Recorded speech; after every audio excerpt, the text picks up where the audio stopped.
Bonjour à tous, on se retrouve pour une nouvelle vidéo et on continue sur notre thématique des années 50. Après avoir vu la salle Le Gall-le-Noën, l'immeuble Le Tallec, eh bien aujourd'hui je vous propose de parler de quelques-unes des maisons et des villas que l'on trouve aux abords du Blavet. Et il y en a trois principales que j'ai en tête, mais on pourrait en trouver d'autres.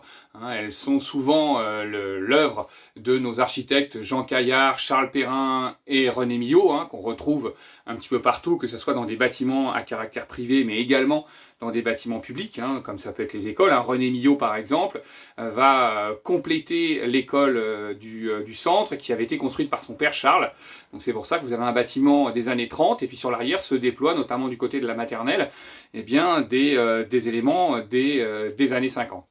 Une des maisons les plus intéressantes, je trouve, c'est la maison Offredou. C'est lorsque vous êtes sur le quai de Port-Louis, c'est celle qui est après en face du parking qui permet de descendre sur les petits pontons d'embarquement. C'est une maison qui est posée sur une terrasse. Vous avez un grand mur qui est traité en granit avec juste l'ouverture du garage et à côté l'ouverture et la porte d'entrée qui mène sur un vestibule et un escalier pour accéder. Et la maison est entièrement bâtie en hauteur sur un espace de terrasse qui est d'ailleurs assez intéressant puisqu'elle est au pied de la falaise. La route de Port-Louis n'est pas une route très très vieille, elle n'a été ouverte qu'au 19e siècle, dans les années 1830 si je ne dis pas de bêtises.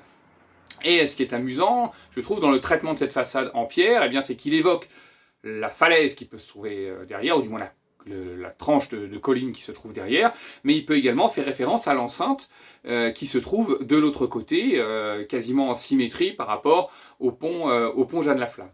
Ce bâtiment est intéressant aussi, c'est un ensemble, quand on regarde le plan, de cubes qui sont agencés, où on a rejeté sur la partie arrière tous les éléments, on va dire, d'usage, que ce soit cuisine, etc. Et on va concentrer en façade sur le Blavet pour profiter de la vue.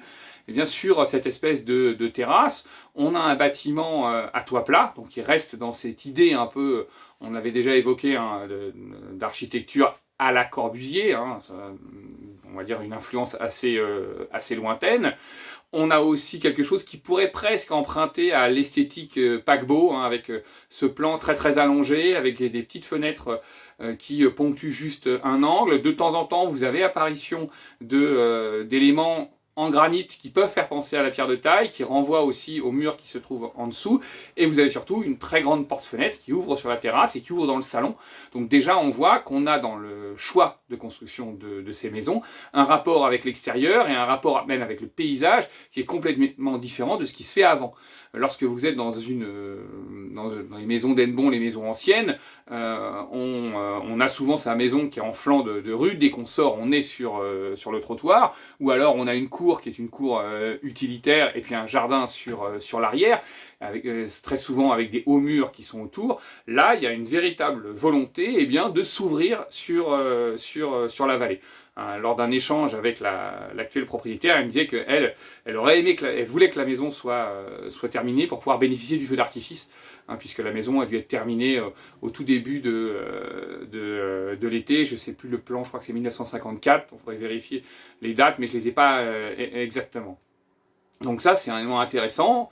Cette maison-là surplombe le Blavet, avec en face une vue sur la rive droite, et puis cette situation en hauteur fait que la route qui passe en bas ne gêne absolument pas les propriétaires. Donc ça, c'est déjà un élément intéressant.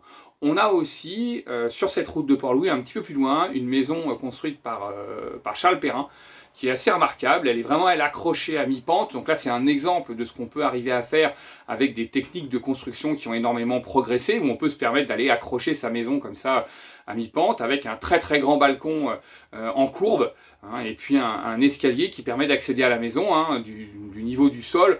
De la rue, pour accéder, on est obligé d'emprunter un très grand escalier, et là on a clairement aussi un balcon avec un espace vivable. Il est à la limite d'être une terrasse, il s'ouvre totalement sur la vallée avec une vue du viaduc jusqu'à l'autre côté, presque jusqu'à Saint-Caradec. Encore une fois, j'y suis pas allé, donc j'essaie d'imaginer à partir du sol. Vous avez un jeu aussi là, alors d'un édifice qui est beaucoup plus simple, il est à toit plat légèrement incliné. On a un bâtiment qui lui est plus cubique dans sa forme, avec un élément très intéressant qui est la très très grande fenêtre qui s'ouvre sur 2 niveaux. Donc là aussi, on parlait, lorsqu'on évoquait ces nouvelles techniques de construction qui permettent d'alléger la façade et donc d'ouvrir à l'intérieur des grandes baies pour pouvoir faire entrer la lumière. Là, c'est tout à fait l'exemple de ce type de bâtiment. La troisième, c'est celle de Jean Caillard, l'architecte, qui le réalise pour lui-même. On doit être également en 1955. Elle est cette fois-ci en rive droite, elle est en vieille ville, accrochée sur la falaise. Alors on y rentre par la rue du Vieux-Château, mais du côté de la ville, eh bien, on a cette impression de presque... on a 3 niveaux superposés, hein, avec toujours de forme cubique. Hein. À l'étage, vous avez 3 petites fenêtres qui doivent être les parties, on va dire, de chambre, hein, beaucoup plus intimes et qui ont juste cet éclairage assez léger. L'élément qui est très intéressant, c'est la partie qui est entre les deux, celle qui est au niveau de rez-de-chaussée, où vous avez carrément une baie vitrée qui prend un angle et qui prend deux faces de l'édifice, hein, quasiment... presque les 2 tiers et les 2 tiers sont en baie vitrée, avec une ouverture totale sur la ville. Donc là, le point de vue doit être assez incroyable, parce qu'on doit voir quasiment là aussi de Saint-Caradec, peut-être pas jusqu'au viaduc, vu l'angle, avec une vue complète sur la ville d'Hennebont. Donc là, encore une fois, on voit que dans ces constructions des années 50, alors attention, c'est aussi une construction particulière. Celle de Jean Caillard, elle est réalisée par un architecte, donc il peut, si vous me permettez tester les choses, essayer de faire de l'innovation. Ce qui sera peut-être moins le cas lorsqu'on prend certains immeubles du centre-ville qui sont beaucoup plus sobres dans leur traitement, où effectivement on ne se permet pas de telles audaces. Mais néanmoins, ce type de maison est assez intéressant. Il y a aussi un élément que je trouve très très beau, c'est l'escalier. L'escalier en colimaçon qui descend de la terrasse pour accéder au jardin, qui se trouve au niveau en dessous de la rue, à partir du balcon. Là aussi, c'est un élément de virtuosité et qui en ajoute aussi à la légèreté du bâtiment. Ce que l'on voit lorsqu'on est en bas, on distingue le sous-bassement qui est en maçonnerie, hein, avec une fenêtre, mais le fait d'avoir cette avancée et cet escalier qui tourne sur une colonne qui, dans mon souvenir, doit être de teinte blanche, donc ressort, donne une impression comme ça de suspension de la maison au-dessus de la pente du vieux château et au-dessus du Blavet. Alors il y aura énormément de choses à dire sur ces maisons, des années 50. Un dernier petit détail sur lequel j'aimerais attirer votre attention, quand vous vous promenez à Hennebont et que vous regardez ces maisons, très souvent, on va dire que la partie, le décor en matière de construction, enfin, ma phrase, je m'exprime mal, ce qui fait la forme des fenêtres, la forme des portes, des garages, est quelque chose de relativement sobre. On est sur des volumes assez simples, on peut avoir comme ça des éléments de bordure qui ressortent un petit peu pour remettre un peu en avant les fenêtres et pour créer un petit peu de relief sur la façade. Mais là où le décor se concentre et où il est extrêmement intéressant, c'est dans le traitement des balcons et des ferronneries. Et dans les ferronneries, je pense surtout aux ferronneries de portes, que ce soit les portes de garage ou les portes d'entrée.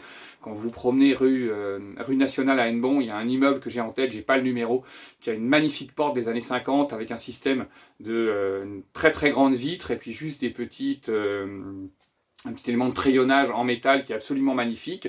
Vous pouvez aussi avoir des jeux sur les balcons lorsque vous êtes sur l'enceinte et que vous regardez du côté de la nouvelle construction. Il y a un bâtiment qui a une couleur un peu orangée et vous avez les balcons qui sont formés d'une grande bordure en béton sur les 3 niveaux qui ressort et vous avez une alternance entre garde-corps en béton, garde-corps en fer forgé. Et on joue comme ça à l'inverse lorsqu'on remonte le long du bâtiment.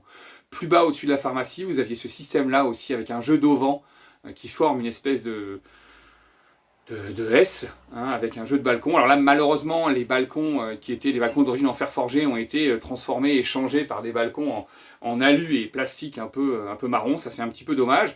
Mais ça, c'est un élément qui est très important. Si vous avez une maison de ces périodes-là, c'est de regarder, déjà d'essayer de respecter la volumétrie, les types des ouvertures, etc. et de faire très attention aux éléments de décor. Je pense également quand vous avez une porte vitrée en entrée, vous allez avoir une grille dessus qui va avoir une décoration qui est beaucoup plus sobre et beaucoup moins ornée que la décoration des années 30, qu'on a pu voir dans une autre vidéo, hein, où dans les années 30, on met des petits motifs de fleurs, on met des éléments ronds, de la géométrie, etc.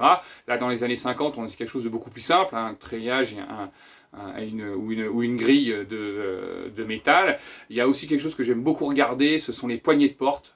Vous avez des poignées de porte souvent d'origine qui sont très très simples mais d'un dessin extrêmement beau. Je pense à celle lorsque vous êtes sur le grand bâtiment dessiné par Paul Lindu sur la place Mourdiret et que vous prenez la rue du Four en passant sous l'immeuble.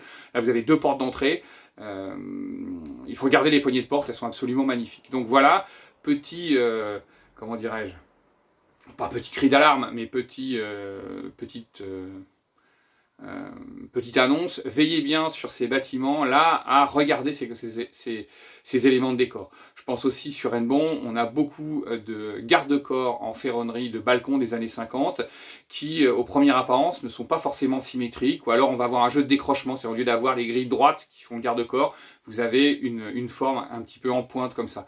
Dans la rue Joffre, quand on continue, il y a une maison où on va avoir le balcon d'un côté doit faire 1 mètre de profondeur et puis il va en s'affinant. Plus on avance le long de la façade, plus il va en s'affinant et vous avez le garde-corps qui fonctionne avec. C'est absolument magnifique et très très intéressant. Donc encore une fois, lorsqu'on veut intervenir sur un bâtiment, c'est toujours intéressant de se penser sur son histoire, de voir quand il a été fait, comment il a été fait et quelles sont les caractéristiques qui lui donnent véritablement sa valeur. Parce qu'aujourd'hui, on est capable de tout faire sur un bâtiment. On peut réélargir une fenêtre sans aucun problème, on peut rajouter du bardage, on peut rajouter de l'isolation extérieure. L'isolation extérieure, c'est très à la mode, mais ça peut être un véritable drame pour ces bâtiments des années 50, parce que ceux-ci sont souvent des façades très plates, avec des jeux de relief qui vont être faits par une bordure au niveau de balcon, ou par un léger renflement qui met en valeur la fenêtre. Et si on unifie ça en posant une isolation extérieure, eh bien on va se retrouver avec une façade totalement lisse et totalement insipide. Sans compter qu'il faut bien faire attention à ce que cette isolation extérieure ne perturbe pas les flux d'air et ne rende pas le bâtiment totalement étanche, ce qui certes permet de garder la chaleur, mais peut développer d'autres problèmes, et je pense notamment au problème d'humidité qui ne circule bien. C'est bien que l'air circule quand même à l'intérieur des bâtiments, sans que pour autant cela soit des passoires. Donc, un peu en conclusion, je dirais que si au premier abord cette architecture des années 50 déconcerte un peu à Hennebont, c'est vrai que quand je pense l'exemple plus flagrant, c'est quand on rentre dans la ville close et qu'on est confronté tout de suite après la porte Broérec à ces maisons des années 50 et à très peu de maisons anciennes, ça peut déconcerter, mais je pense que c'est ce qui donne aussi à Hennebont cette particularité. À Hennebont, vous pouvez faire l'histoire de l'habitat de 1586, si on prend ça à la façade de l'hôtel L'Ermite, dont on a déjà parlé dans une précédente vidéo, jusqu'à aujourd'hui, puisqu'il y a une maison qui, en 2008, a eu le prix régional de Bretagne d'architecture. Donc ça, c'est vraiment une richesse, c'est un élément extrêmement intéressant d'avoir ce panel sous les yeux. Et je pourrais vous parler encore assez longtemps, je pense notamment du côté de la rive droite, il y a certains lotissements des années 50-60 qui sont extrêmement intéressants dans le traitement de petites maisons cubiques avec auvents qui sont posées les unes à côté des autres, avec cette présence aussi peu à peu du jardinet, du garage, qui demandent à chaque fois à l'architecte de repenser un petit peu l'édifice. Et puis après, beaucoup plus tard, là peut-être que je ferai une vidéo un jour sur ce sujet-là, on a la néo-bretonne, qui est aussi, même si des fois c'est un petit peu stéréotypé, un élément intéressant et assez caractéristique de l'architecture de notre région. Voilà, je vous remercie beaucoup de votre attention, et puis je vous dis à très bientôt, au revoir.